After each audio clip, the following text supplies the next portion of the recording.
Ours is wild. It's Also, so welcome to the fast. stream, Calwin. Oh. This is how you should be feeling when you're singing this. Just blast it out of your mind.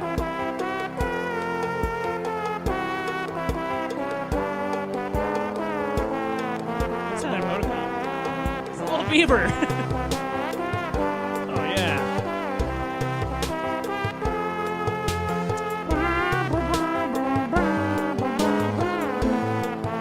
It's a champ mix. Yeah, we're breaking it down. You're getting close to champ status.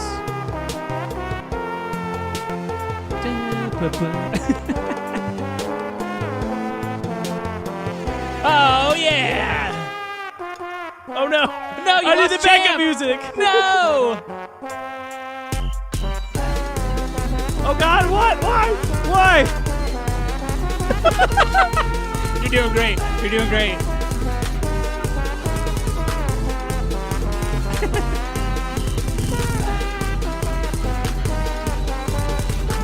This is amazing. Well worth the $15.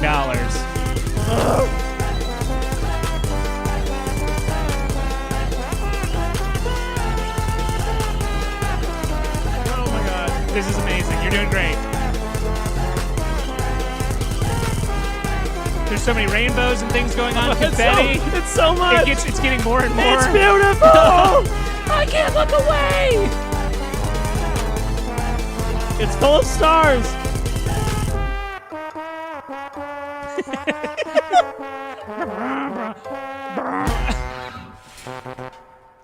Pizza Day!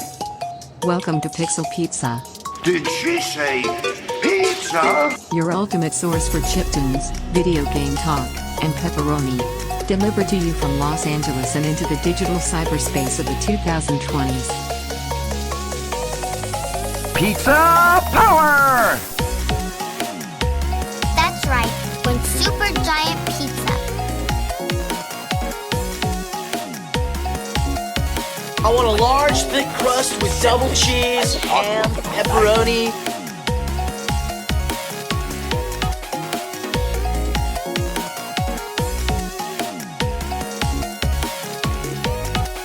Hey, where's my pizza? Pizza time.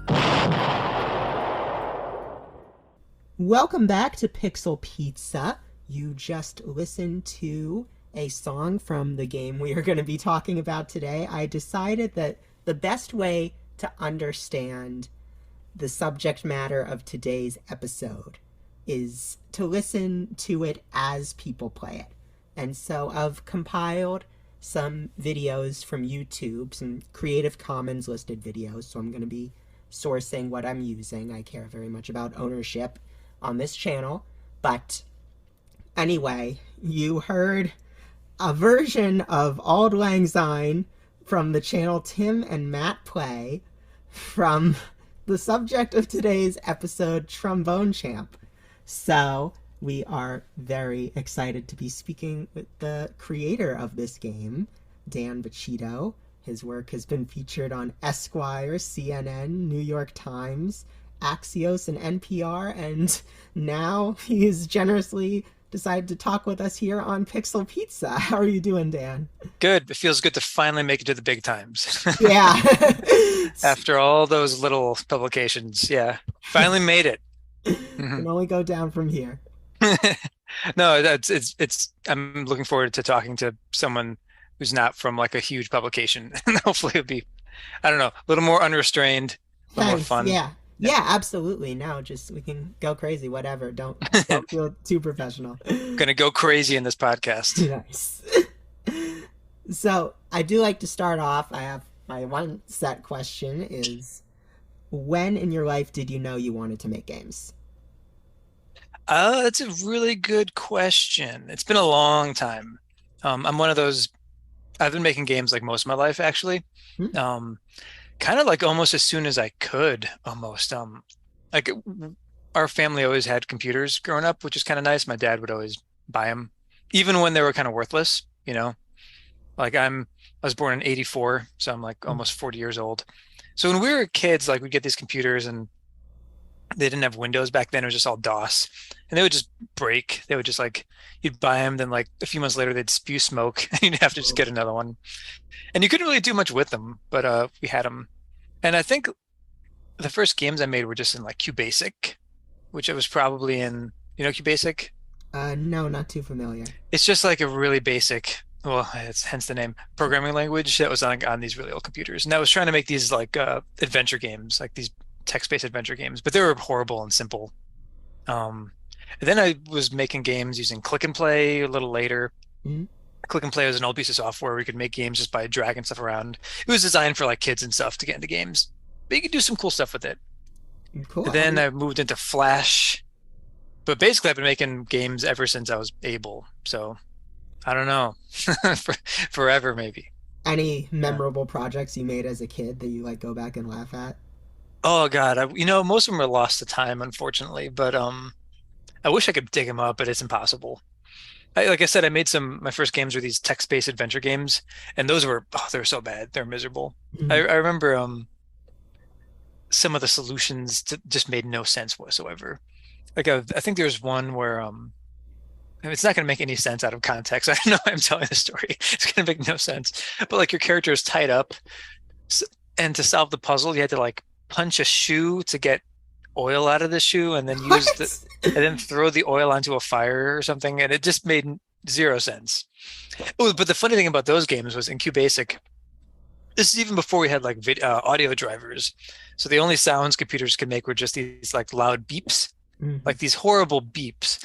But I had music anyways. And so the music is just like, the music would kick in between scenes, and it was like this series of ear-piercing beeps that were so loud and so high-pitched. And I don't think you could even adjust the volume. It was just this like, it sounds like a fire alarm or something, or like a smoke detector.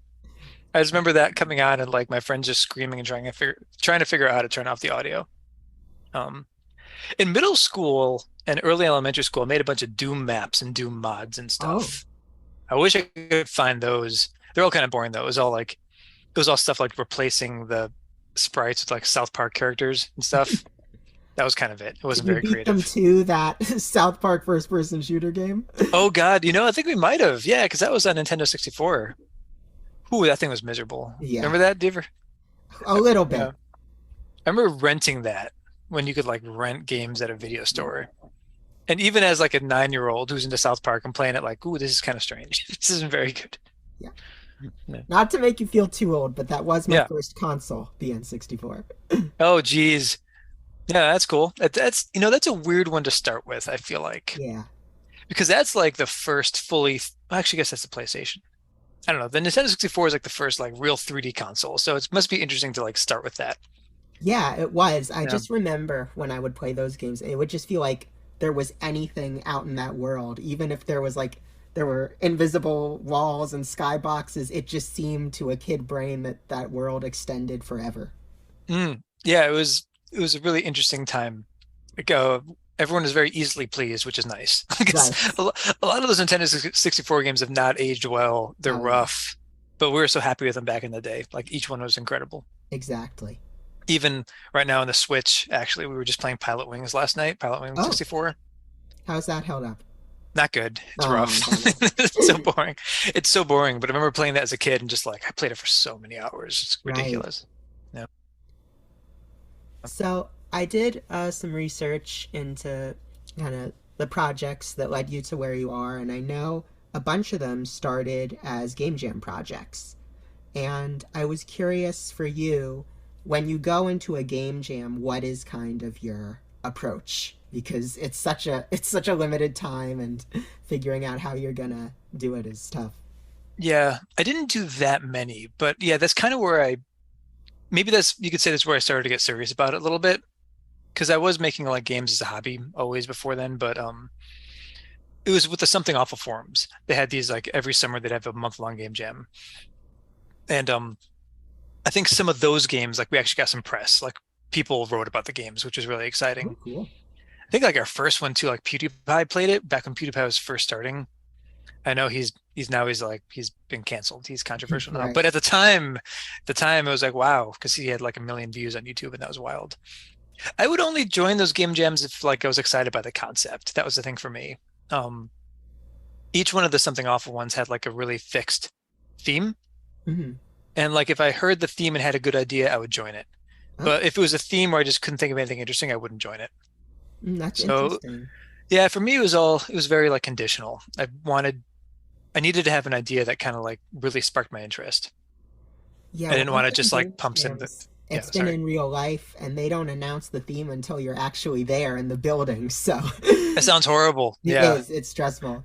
No, I've only done the digital ones where you see the theme and you can't sign up, or you can just not do it too. You can just drop out. Sure. Yeah. I think my only motivation was I just didn't want to make something I didn't want to spend time on something I didn't care about, Yeah, for sure. Didn't want to be like, I'll make a platformer, whatever, and like not really care about it. Yeah, it has to be fun for you. Yeah. Yeah, so, and then from there you had your Icarus Proud Bottom series of games. Could you talk a little bit more about those? It's actually the first two of those were Game Jam games too. Those were both Something Awful games. I think the first one, the theme of the jam was, I forget the theme, but it was like you can't something, like you can't whatever, and so you had to have some like strong limitation, something you couldn't do in the game. So the first one, the theme was you can't stop pooping. Well, that's what we went with. You can't stop pooping. And so you play as a character named Icarus Proudbottom, and he's just like propelled through the sky with his poop. And it's just like a side-scrolling kind of flying game, kind of like Gradius or something, except instead of shooting a gun, you have like a katana. And obviously, like kind of like Trombone Champ, it was mostly just like a vehicle for jokes. Mm-hmm. Like if we had ideas or the dialogue we thought was funny, we just shoved them all in there. So that was the first one. Yeah, that one again, it got some coverage, which really surprised us because it was just a flash game. We made it in a month, and it was, I thought it was funny, but it was kind of a throwaway game. And then for a future game jam, I think the theme was edutainment or something, or education or something. So we decided to make a typing game called Icarus Proudbottom Teaches Typing, and we decided to reuse some of the main characters, like Icarus Proudbottom and his sidekick Jerry, who was like a spirit animal type of character. And that one is a typing game, and it kind of starts off as like a straight parody of an educational typing game, where it's like, hey, type this, type that, but then this kind of storyline slowly starts to like emerge. Have you played that one? Just curious. No, I'm sorry, I haven't. No, it's fine. It's fine. It's built in Flash, so it's actually really hard to play now. Like, Oh, that's true. Flash doesn't run anywhere. I think some people have like preserved it or turned it into something else. But in that game, like you start off typing simple things, but then like he has you type more and more sinister things, and then this whole storyline emerges where you're like summoning this demon with your typing, and you need to stop it.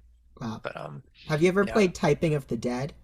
That's a good one. That's Yeah, one of my favorite games. that's epic. I love that one. Yeah. Our biggest game before Trombone Champ was actually another typing game called Icarus Proudbottom's Typing Party. Yeah, that one's also made in Flash, but that's a 2-player typing game where there's like 2 keyboards hooked up to one computer, and it's all like these little mini games.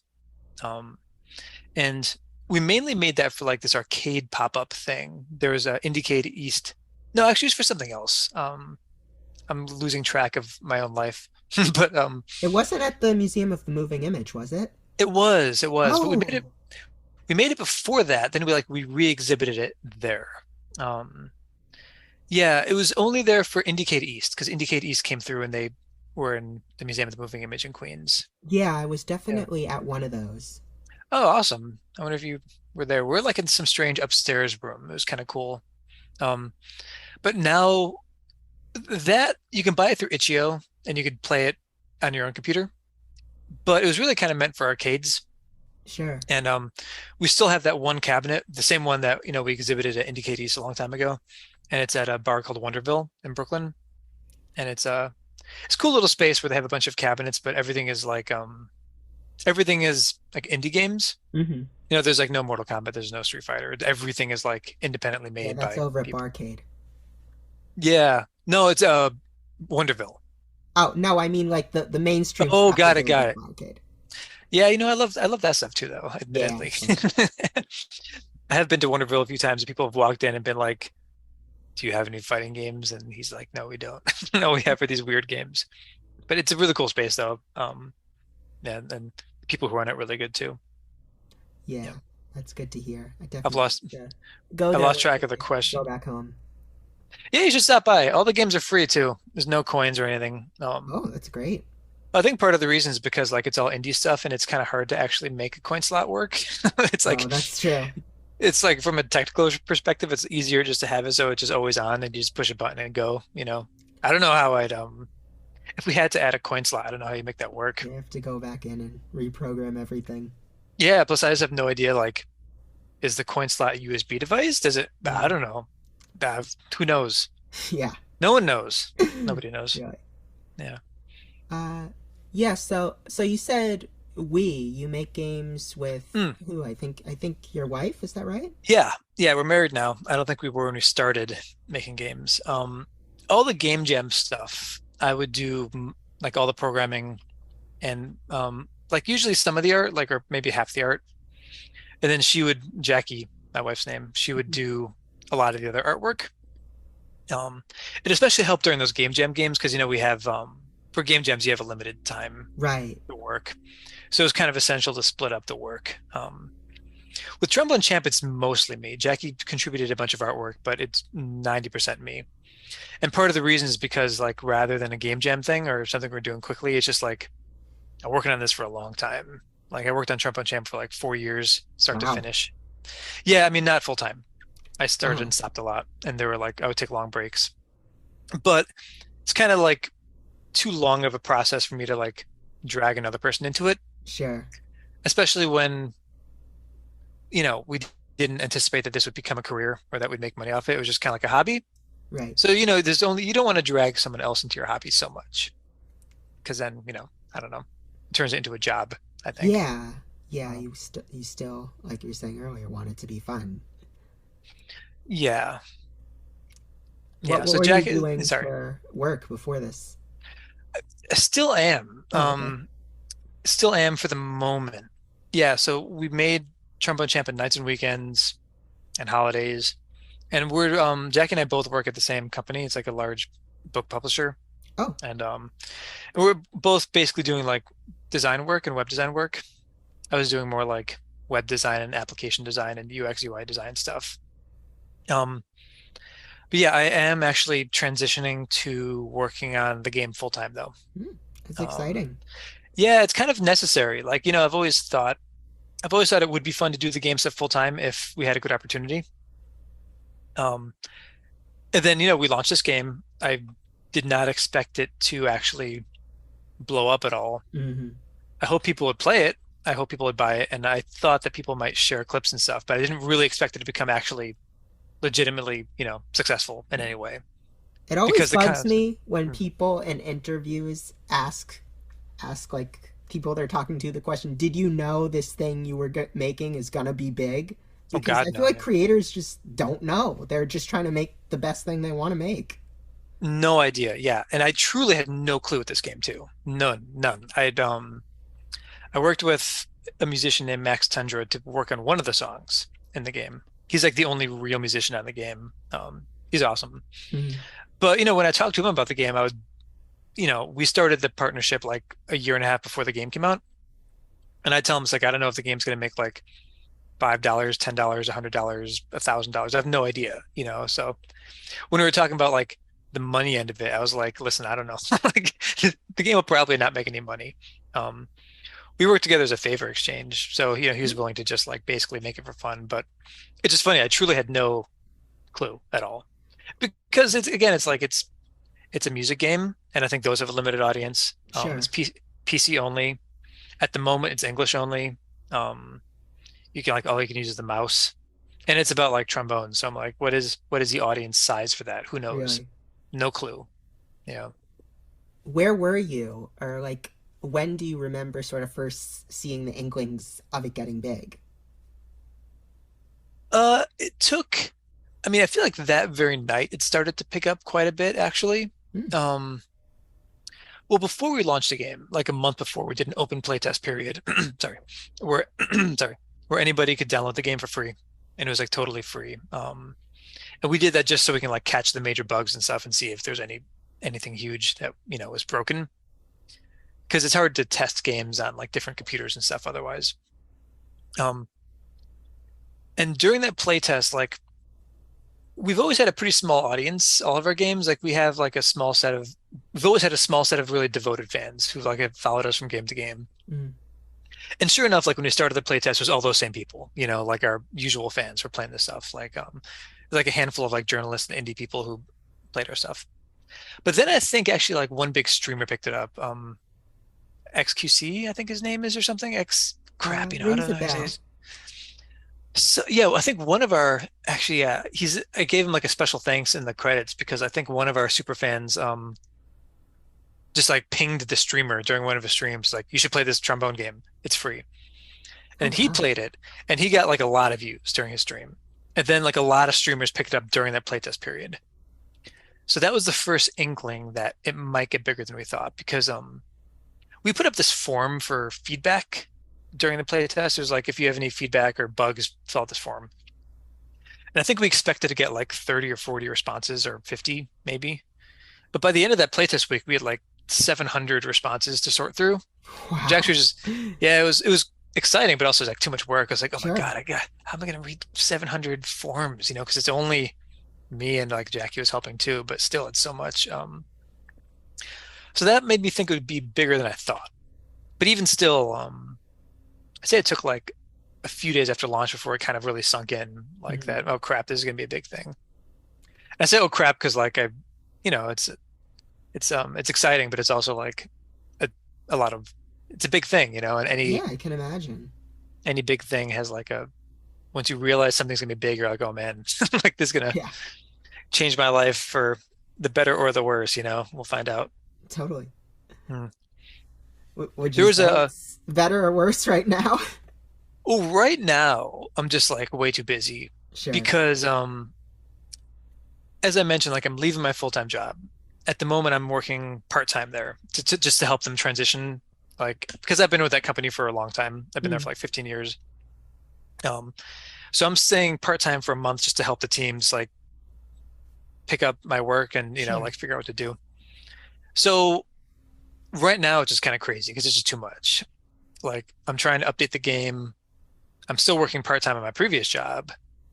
And then there's all like the boring business crap I have to do, which I didn't really think about, but like forming an LLC, and I need like an accountant to help figure out like what to do with the Steam income and stuff. Because it's really boring, but like someone asked me, it's like, oh, how often do you have to report like the Steam income on your taxes? Like quarterly? I'm like, I don't know. I have no idea. I don't know. I should figure that out for too long. There's so many like boring financial and legal questions I need to sort out. And I need to update the game too, like all these other things. So it's a lot. I mean, long term, I'm sure it's going to be a dramatic quality of life improvement because, I've wanted to do this for a long time. But this first month or two are going to be pretty wild, I think. I bet, yeah. Yeah. So to rewind a little bit to more of like the start of the development of the game, what was your experience with the trombone as an instrument when you started? I had none at all. Like, I mean, I played in band all throughout like school. I was a band kid through like elementary school through high school. I played saxophone. I never played trombone. The only reason it was a trombone is just because it kind of has to be the trombone because of the gameplay, the way the gameplay works. Oh yeah, the sliding. Like, yeah, exactly. Like when I had the first idea of the game, it was of these kind of like swirly, curvy notes coming at the player really fast, And like part of the concept was the notes had to be like swirly, And in fact, in the final game, it's not that much like that. But my original, when I was imagining it, I was really imagining these like curvy notes that you'd have to try to match. So it's really like only the trombone has that like real slidiness to it, I guess like you could say the same with like the violin or any fretless string instrument, but the trombone's funnier too. Yeah. But I know roughly how brass instruments work because I was just in band my entire childhood, but I hadn't really played it at all. Um, I did buy a plastic trombone halfway through development because some trombonists started to point out that the characters are holding the trombone wrong, like Uh, their hands are in the wrong spot, like completely. So I got this P-bone, it's called. It's like a plastic trombone, just so I can hold it in my hands and like figure out, where your hands go and stuff. sure, yeah. I remember I read a really good interview with Way Forward back when they were making the DuckTales game. And the director like bought a cane and he would pose for the animators of how like Scrooge McDuck would hold his cane. Wow, that's amazing. Is this the remaster or like the Yeah, the original? remaster. That's really funny. I wonder, well, because Scrooge McDuck has a certain anatomy too, right? He has like Right. a baby body and a giant head. Yeah. I wonder if that actually helped, but I admire his dedication to realism. For sure. I remember when that came out and everyone was pumped. People said it was a super good remaster. I never really played the original Nintendo one. I think a lot of people had crazy nostalgia for that Oh, one. that's true. Mm. Yeah, I played it. I thought it was pretty fun.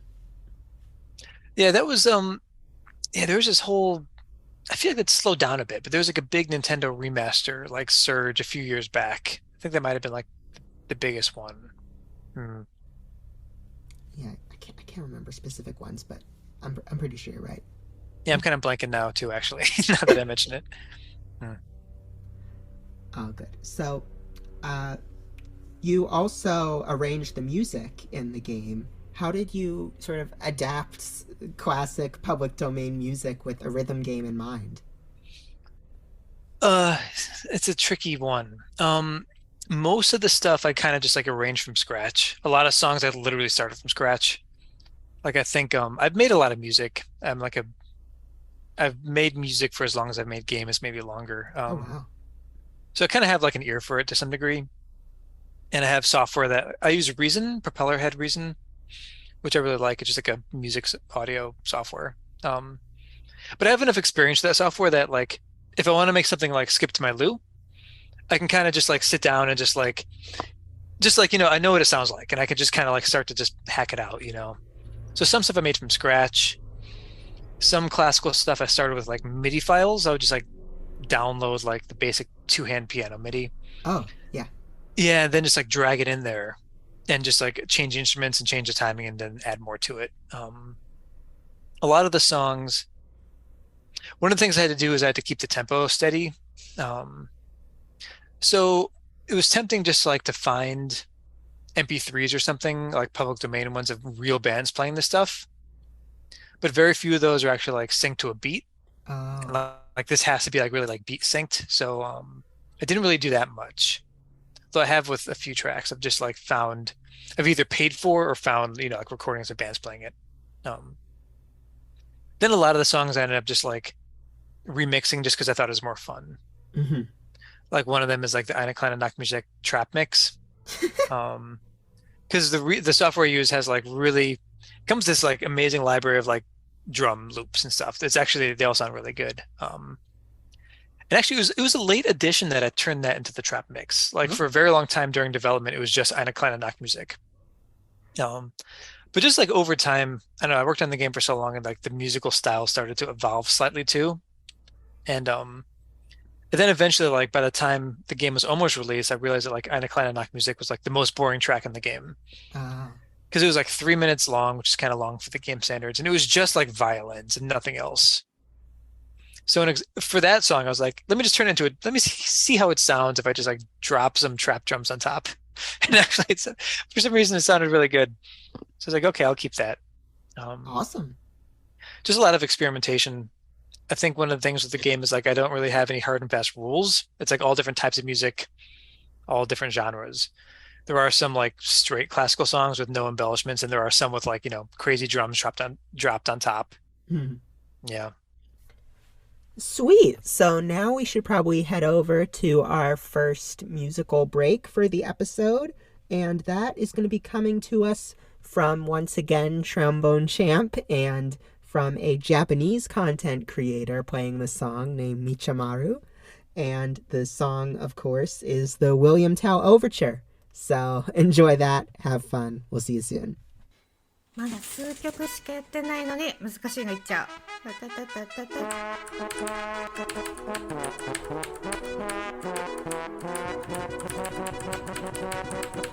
なんかリズムわかんない。いいよいいよ。は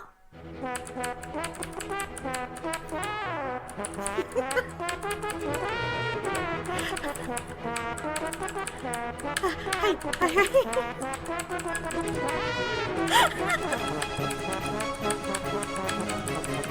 これむずすぎ。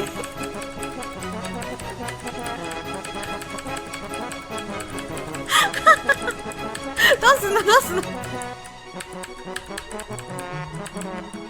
もう原型がわからない。本家わからん。本家わからん。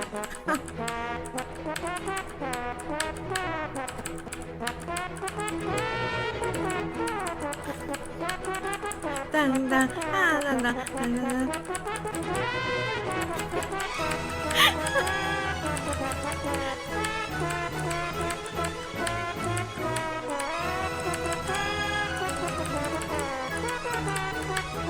はい、おいこの人今どんな気持ちで吹いてんのねえ、どんな気持ちすっごいそんな顔して吹いてるけど、こんな下手くそに演奏されて落ち着いて。はいはい、う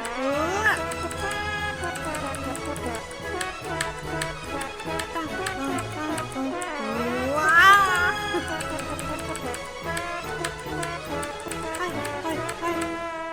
いいんじゃないWelcome back to Pixel Pizza. You just listened to a rendition of the William Tell Overture, famous song played in Trombone Champ by YouTube creator Michamaru.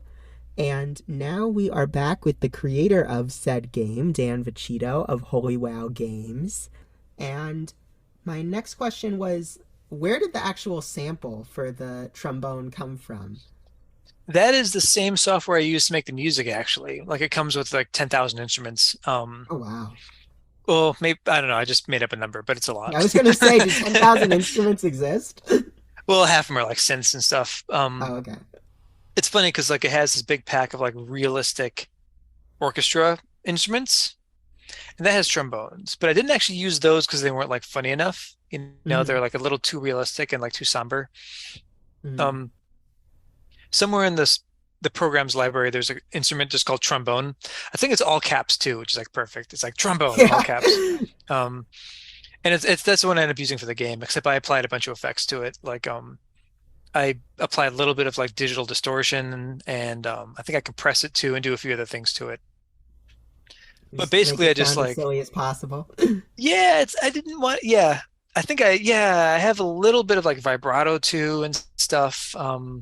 But it's just that instrument, and I just all I do is I just record like each note. I record like 30 seconds of each note, basically, like all the way up the scale. And then as you're playing the game, it's just picking the closest note to whatever you're clicking, and then it's just kind of bending that up and down based on what you're doing with the mouse. Oh, okay. Yeah, but it's all from Reason. Yeah. Nice. So I have to ask. What's the deal with the baboons? Yeah, what's the deal with the baboons? It's just a dumb idea I kind of allowed myself to go too far with, I think. It's so here where the baboons started was with actually a difficulty setting that I ended up getting rid of. I think I told the story in another interview, but in an earlier build of the game, I thought I might have difficulty settings, and actually I made some of the user interface for choosing a difficulty. And the easiest difficulty is going to be baby, and the hardest difficulty is going to be bonkers. And I was really struggling trying to think of what word should be in the middle. Like, so baby is easy, bonkers is hard. I was like, what should be in the middle? Like, I really wanted a B word to fit. I couldn't think of any. And for some reason, I thought it'd be funny if the middle difficulty, the default one, is called baboon. And I don't know why. It makes no sense, but I thought it'd be funny. And then the difficulties would be baby, baboon, and bonkers, which they sound funny together. I like saying those three. a lot of the jokes in the game are just like words that sound funny together, and that's like a good example. Um, so when I thought that baboon would be the medium difficulty, then I thought, oh, it'd be fun to have like I had the collectible card idea pretty early on in the game. Mhm. Said, oh, I should have a bunch of baboon cards too. That'd be funny. And then it just kind of kept like going farther with the joke. Like, Oh. yeah, baboon cards, great. Like I'll have like one baboon card. Actually, what if I have like five baboon cards? What if I have a song called Baboons? So I had that idea. And then later on, like I kind of decided to try to inject like a little story into the game. There's like some characters you can talk to and stuff, and there's like a whole secret little story. And at some point, I didn't know what the story was going to be. At first, I was kind of struggling, trying to think of like what the story could be. And then I Sure. kind of somehow I had the idea to like just really parody Dark Souls, and because like the way it approaches stories, or I don't know, I find it funny. It's just like these really obscure, vague mythology that Right. makes very little sense, but you're just kind of going along with it. It ended up being really good timing with Elden Ring. Yeah, it's kind of Elden Ring came out, I think, shortly beforehand. Yeah. Um, and yeah, the Dark Souls games, at least Dark Souls 1, had these primordial serpent characters. Oh. Two of them. And then I thought, ooh, I could have two primordial baboon characters. And then, and at that point, like the baboons had actually become a part of the story. So I think that's it. That's the full baboon epic. That's great. I've been doing a lot of improv lately, and so much of that is like finding a joke and then like what is the next logical step of that joke. It's the yes and stuff, right? Right. Yeah. I've never done improv, but I know yes and. Oh yeah. I'd say that's a good summation of like my ethos for the game development stuff. Like I wasn't thinking from an improvisational standpoint, but my only like ethos with Trombone Champ was like if I had an idea that I thought was funny and good enough, I would just go with it. Hmm. Even if it's a bad idea, just do it. It's like yes, yeah, sure, go for it, Yeah. I feel like that's the biggest like stifling point as a creator is when you come up with an idea but you're like, oh, I'm not sure, is it gonna be good enough? But yeah, when you go with it, that's when you find success. There are very few ideas that I turned down. Like one of them is, I'm not sure how much of the game you've seen, but like if you get an unlockable, like this chest pops up Right, yes, I've seen that. and you have to click it 99 times. Right. And that's another thing. I'm just like, it's a stupid idea, and it's actually really bad game design. And in fact, some people complain because like it actually can like makes your hand tired. It's like fatiguing. It's like you could probably get carpal tunnel. So I actually added a setting to allow you to turn it down. But that's like an example of an idea. I'm like, yeah, just go with it. Fine. 99 times because it's a funny number. There are a lot of other jokes. The only jokes I didn't do were ones that were just too hard to develop because I did want to finish the game at some point in my lifetime. Of course. So like I wanted to have 99 bottles of beer in the song in the game. I thought that'd be funny, but it turns out 99 bottles of beer is like 25 minutes if you do the full 99 from 99 down to 0. So it was just like I started it, but then I was like, this joke is too much. It's gonna take me like a month to actually get this working in the game, and it might crash the game because it's too long. And the MP3 file is going to be like a gigabyte. So forget it. Yeah. It's a good idea though. Just maybe at some point. Time and infinite resources. Maybe at some point in the future I'll add it. Right. Yeah. So, what is the craziest thing you have ever seen a player pull off with the game? That's a good question. I think some of the modders are doing crazy stuff. Oh yeah. Yeah, I'm not sure how much of it you've seen, but I saw the One-Winged Angel cover recently. That was hilarious.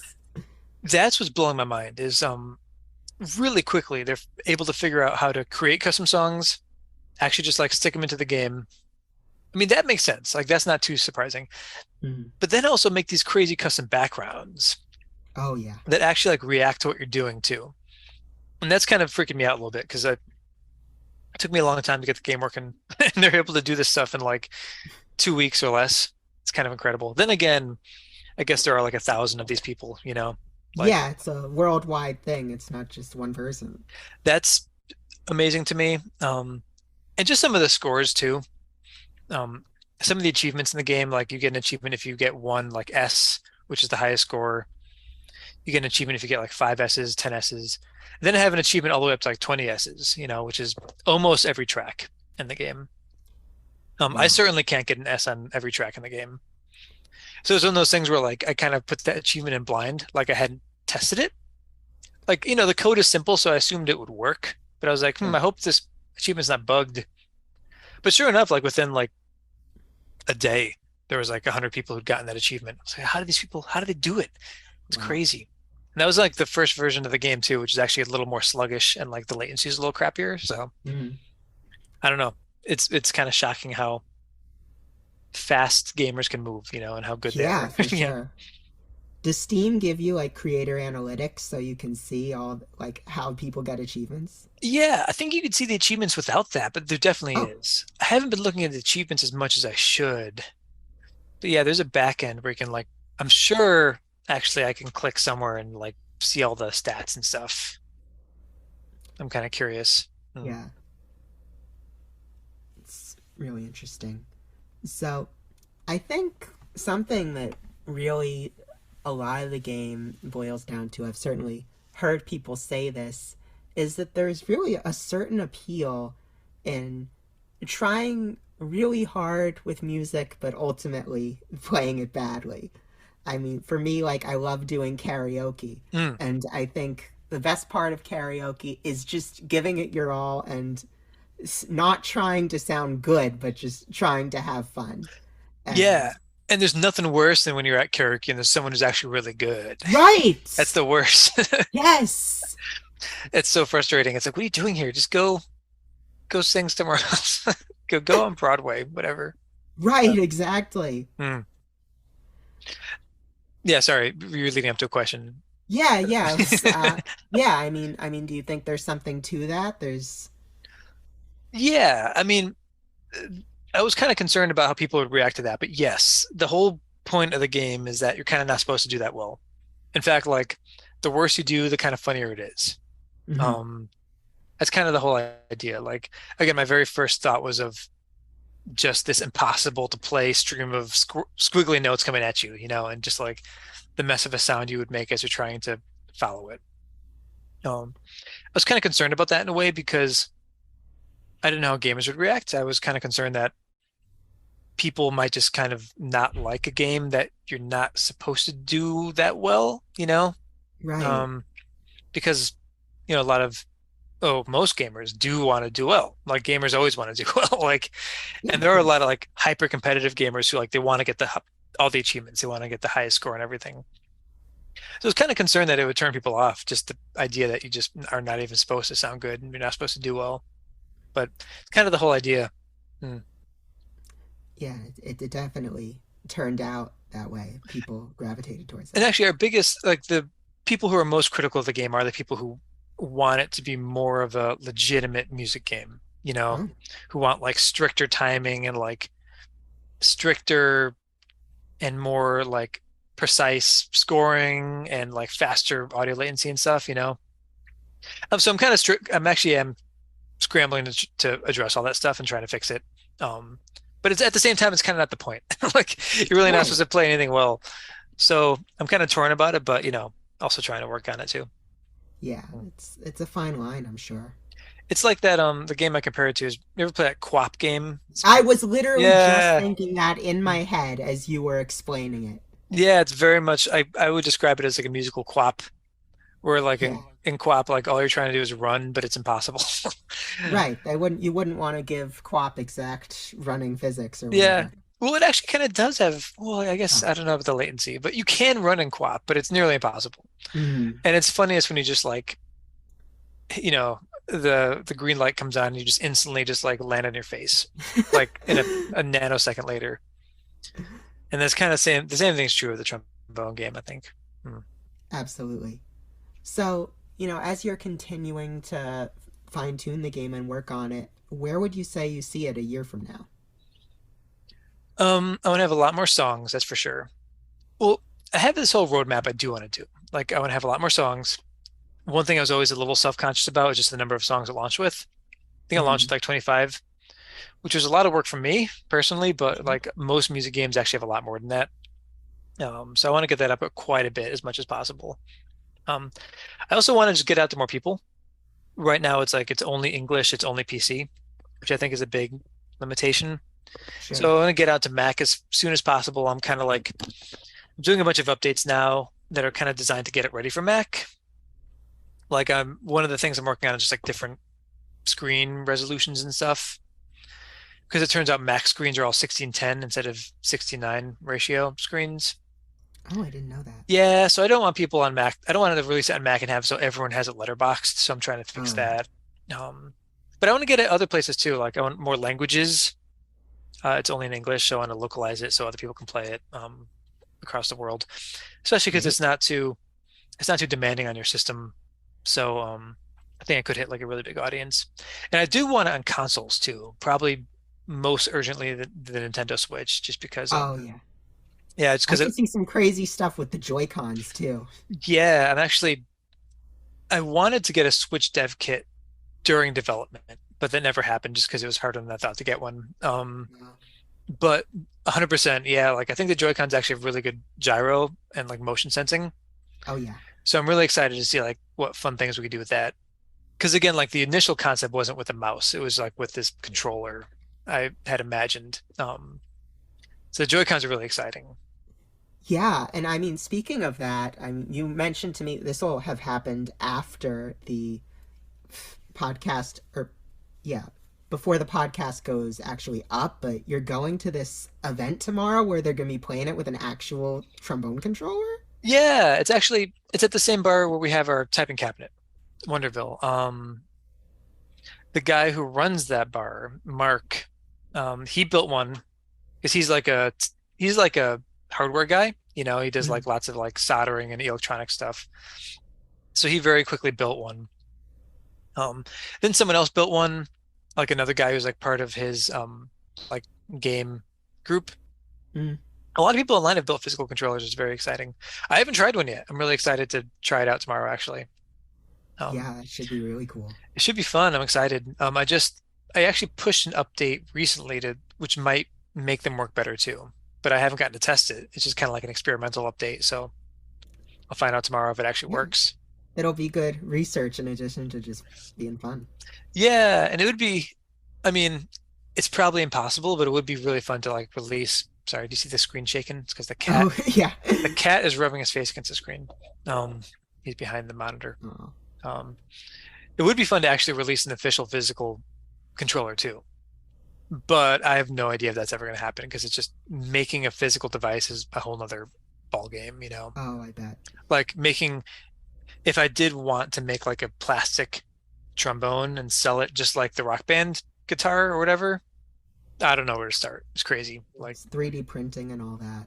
Well, yeah, but I mean, if I were to really sell it, like mass yeah. audiences, I don't know how that would work. I have to find a manufacturer and stuff. God knows how you get like custom controllers working on a console. No idea. So, yeah. Yeah, that would be a lot of hoops to jump through, I'm sure. Yeah. Here comes the cat. He's walking around the laptop. He's run out of patience. Time for dinner. Oh, he's eaten like 115 times today. Oh, okay. It's getting a little colder here. We're on the East Coast. We're in New York. And as soon as it gets colder, he just like demands double the food because he enters like bulk mode, you know? Right. His animal side wants to just bulk up to survive the winter, even though he's in a very comfortable apartment. Yeah. Yeah, so that was pretty much all the questions I had in mind. Was there anything else you wanted to chat about? Let me think. I don't know. I think we covered a lot. I mean, just want to say that, like, you know, if anyone's interested in Trombone Champ, it's still out there. We're going to keep updating it for a long time. I figure we'll spend at least a full year just like on Trombone Champ, updating the PC version and making other versions and other consoles and stuff. Probably like a full 12 months of stuff at the very least. So there'll be a lot more songs, a lot more support, and a lot more bug fixes and content in the future. So get it now or get it later, whenever. It'll be around for a while. But ultimately, I'm just happy that people are enjoying it, and that it's making people happy, make people laugh. So that was kind of the goal, is just like to make something funny that make people laugh. So I'm happy about it. Absolutely, yeah. Mm. World could always use more laughter. Yeah, especially, more funny games too. I wish there were more funny games. There are a lot of funny games, but there are a lot of very not funny games too. That's true. A lot of very heavy games, a lot of depressing games, a lot of violent games. I know, like, I could not get through The Last of Us Part 2. Oh, man. I mean, especially because it came out during the height of the pandemic, and I loved the first game. I was excited for it, but just the circumstances of when it came out and the headspace and all the gruesome stuff that happens in that game, I still put it down and I need to get back to it, but it's such a emotional investment. That's a perfect example, actually. Like, and I don't want to make any enemies in the podcast, but I played Last of Us 1. I enjoyed it. I really did enjoy it, but I felt exactly like you did about 2. I didn't even buy 2, but I remember seeing that first trailer for 2. And like, I think the first trailer for 2, like, it's literally just like photorealistic. Yeah. And this woman just gets like, she's running through the woods. She gets like an arrow through the shoulder. Oh, yeah. She gets like strung up against a tree, and then like they break her arms with a hammer. And then it's like Last of Us Part 2. And I'm like, what's the point? Like, what's the point? That'll excite people. But it did, people are like, "Ooh, it looks so brutal." But like, when I saw that trailer, I'm like, man, what is the point of games if like it's just like a photorealistic, if you're just watching a movie of someone being like tortured and having their limbs broken, it's like, I don't know. And it's supposed to be an amazing game, actually. But yeah, that's what I've heard from people who finished it. It's kind of literally the opposite of the stuff I work on and want to work on. Like, I have a bunch of ideas for games in the future, and they're all kind of the opposite of that. But there is something to be said for that too. Again, because like, yeah, I think it's good the industry is big enough and grown into its own that you can have such a wide variety of types of games. Yeah, I think, and games like that, like Last of Us 2 does, all those games, Naughty Dog games, they tell like an amazing story, and they've got great characters and stuff. And they do have, of course, lessons, and they're teaching stuff beyond just like torture, of course. It's not gratuitous. I wish there were less guns in games. It's a little thing for me. Like, I don't know why so many games have to be gun centric. It's a lot. I don't know if it's the majority, but like, it might be the majority. You're a guy walking around with a gun, even if it's like 2D, 3D, doesn't matter. Yeah, when I was growing up, my parents kind of had a rule at home. When I got into video games, they said no gun games. That limits you to like 4 games. Yeah, exactly. Nintendo like games, all the kids at school were playing Halo and I was playing Sonic Adventure 2, and I guess it sort of did end up giving me a distaste for that kind of stuff as I grew older.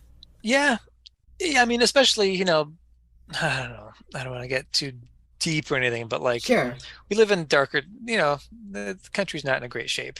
No. And like, I kind of just have less appetite for like first-person shooters and stuff nowadays than I used to. Yeah. Just a little cognizant that it's like, oh, it's another game where I'm like just shooting people with guns, And I think, but for me, it's less about that, and it's more about just like that there's so many ideas that have not been explored. For sure. Like, even, I mean, guns, if you even think about like just like magic, like there probably are some, I can't think of many games where you're like a wizard, like casting spells in first person. Yeah. Sounds like fun, and it's simple, and it's an idea that like everyone knows, it's approachable. But like, people aren't doing games like that. There's no games where you play as like a bird. Maybe actually there's some, but not many. Oh yeah, I think there's so many simple ideas that don't involve guns, which have not been explored. You don't even have to get that weird. It's just like they made that cat game this year, Stray. Oh yeah. And that got so popular just because it's supposed to be pretty good, but that got so popular just because you're a cat. That's all it is. Right. And it's another one of those things that's so instinctive. Yeah. Like you look at it and you know what you're gonna do. And it begs the question, like, why is this the first cat game? For God's sakes. Like, cats are the most popular animals on Earth. I mean, it's not. The first guest of our show, actually, the very first, was an old friend of mine named Chris Chung, who made a game called Cat Lateral Damage. Nice. And he plays a cat. Well, Stray might be the first big 3D first big like 3D like high budget cat game. Very Maybe, true. maybe. But almost all I'm saying is like, why is that the case? Why is there one cat game and Yeah, tens of millions and millions of games where you're have an AK-47? exactly. I don't know. Hopefully that changes. Yeah, and that's Until then, I'm glad we have Trombone Champ. and it makes me happy that a game like this is becoming popular. It's just like a silly music game, zero violence, I think. Unless let me think. Yeah, there's no violence. Just jokes, baboons, and trombones, and somehow it's violence against your fingers for working so hard, pressing down on the violence against like the traditional the traditions of music, like your eardrums, and maybe the the legacy of some of these classical composers. I watched that video of like the classical trombonist playing. Mozart's rolling in his grave right now or something. They enjoyed it too. I was concerned that like that was another concern of mine, that like real trombone players would just be like, nope, not realistic, that's not how it works. But actually I think they're fun. I think trombone players are fun. They've been enjoying it for the most part. Even those guys who are like part of the, I think, Philadelphia Philharmonic. Yes, that's what it was. It's amazing. They all enjoyed it, which I appreciate. Absolutely. So I do have one final question. And that is, I think you're equipped to answer this because you live in a good place for it. And that is, where is your favorite pizza place? Ooh, favorite pizza place. Let me think. Let me think for a few hours about that. Okay, that's a tough question because, as you mentioned, I live in Brooklyn, New York. I would. Okay, can I say two? Do I have to pick one? Yeah, two. Go ahead. Okay. In Greenpoint, there's a great place called Paulie G's. It's in the northern tip of Brooklyn. It's a kind of Neapolitan pizza, but he's got like really good stuff. He like has these Neapolitan pies with like he drizzled this hot honey on there. Ooh. It's really good. He's got all sorts of really cool pies. But then there's another place in North Brooklyn. It's called Emmy Squared, and they make a Detroit style pizza, and it's actually really good. You ever had Detroit style? No. It's kind of, they make it in a pan, almost like Chicago, but it's not deep dish. It's like it's a thin pizza.